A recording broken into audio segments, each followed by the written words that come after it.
In today's video, I'm going to teach you how to cancel your Google Drive subscription. Cancelling a subscription might seem like a daunting task, but with the right guidance, it can be straightforward and stress-free. Let's make sure you can navigate through this process with ease and confidence. First, open up your preferred web browser and head over to Google's homepage. Once you're there, look for the grid-like icon on the upper right corner of the screen. This is the Google Apps icon and it's your gateway to all things Google.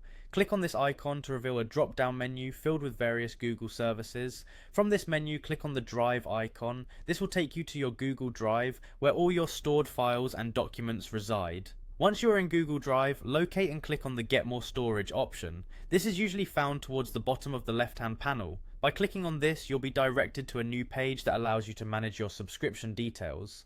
Next, on the Get More Storage page, you should see a small gear icon, commonly known as the Settings icon, on the upper right hand side. Click on this icon to access the Settings menu. In this menu, you'll find an option labeled Storage.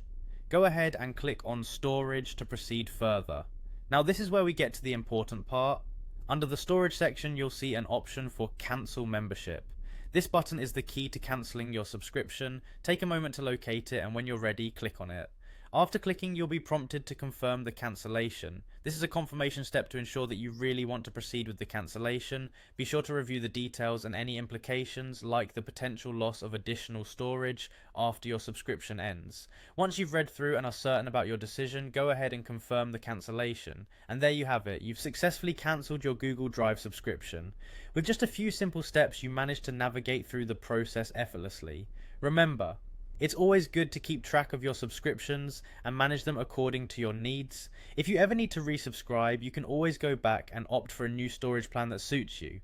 Thank you for watching this quick tutorial. If you found it helpful, make sure to like and subscribe for more guides like this. Have a great day and see you in the next video.